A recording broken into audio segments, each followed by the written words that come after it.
Пайгамбарыбыз саллаллаху алейхи вассалам Билал радияллаху анхуну караганда, Билал радияллаху анхунун колунда бир канча курмалар бар эле.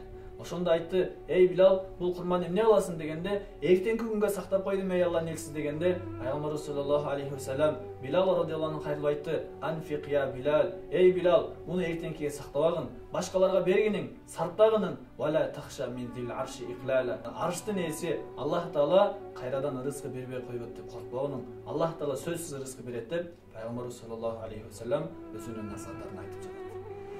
Жана дагы бир хадис келет, бир окуя келет. Аллах субханаху ва таала бул дүйнөдө канча махлуктар жараткан болсо, ошол махлуктардын жанын алыш үчүн Аллах Таала Малакул Маут, өлүм периштеси, Азраил периште деп коебуз. Мына ошол периштени Аллах Таала махлуктардын жанын алыш үчүн дайындаган.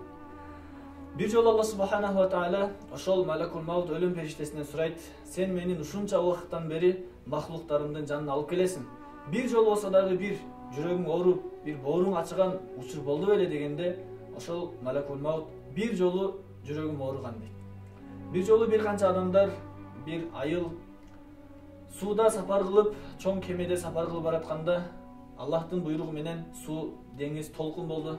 Жанагы кеме аңтарылып, ичиндеги көптөгөн адамдардын баардыгы өлүп кетти. Мына ошол учурда Аллахтын кудурети менен бир гана аял жалгыз баласы менен калып калган эле. Жанагы баласыны сүт эмизип жаткан учурда Аллах Таала Малакул Маут, өлүм периштесине өкүм берди: "Сен бул аялдын жанын алыш керек болду." Мына ошол учурда мен аялдын жанын алып кеттим, бирок жанагы жаш бала эмне болду? Мен ошол туурасында жүрөгүм ооруган деди. Аллах субханаху ва таала жанагы окуяда мындайча баяндап берип атат: "Мен өзүмдүн кудурети менен жанагы жаш баланы жээкке чыгардым" дейт. "Мен анын ырыскысын жеткирдим. Ырыскы бериш үчүн мен токойдогу бир арыстанды дайындаганмын. Ошол арыстан келип туруп ар дайым аны сүт эмизип кетет болчу. Мен ага талим тарбия да бердим.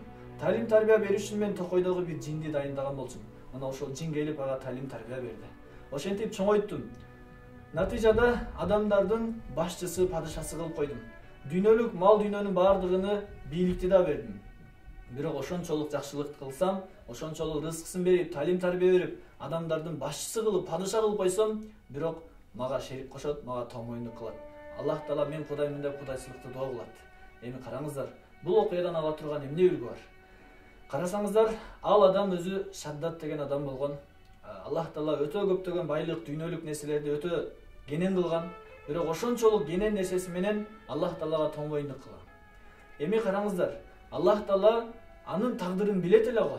Келечекте Аллах Таала ошентип чоңойтуп, арыстандар дайындап, сүт эмиздирип, талим тарбия берип, адамдардын башчысы кылып, бай кылып койсо дагы Аллах Таалага шерик кошорун билет болчу. Бирок Аллах Таала билсе дагы эмне кылып атат? Тагдырындагы жазылган рызкысыны арыстанды дайындап болсо дагы жеткирип жатат. Эми бир инсан, сиз менен биз күндө 5 убакыт намаз окусак, Рамазан айында орозо кармасак, күндө ар бир учурда тилибиз Алланы эстесек, Кур'ани Каримди окусак, демек Аллах деп сиз менен биз Аллахты эстесек, мусулман болсок, Аллахтын өкүмүн аткарсак, Пайгамбарыбыз саллаллаху алейхи вассаламдын жашоосуна окшошомдо аракет кылып жүргөн болсок, эми Аллах Таала кантип биздин рызкыбызды бербей койсун? Аллах Таала сөзсүз берет сиз менен биздин рызкыбызды. Ошондуктан рызкы маселесинде сиз менен биз эч качан кыжалат болбош керек. Сахаба радияллаху анхумдарга тескерисинче аларга бир байлык дүйнө келген болсо алар кыжалат болот эле. Биздин дүйнөдө кылып жаткан амалдарыбыздын таасири бул дүйнөдө эле берилип жатат окшойт. Акыретке эч нерсе калбай калат окшойт деп алар кыжалат болушат эле. Бүгүн сиз менен биз жетпей жүрөбүз. Жеткен болсок сүйүнүп жүрөбүз. Демек туугандар, сиз менен биз бул дүйнөнү эмес, балким чыныгы акырет үчүн сарпташыбыз керек.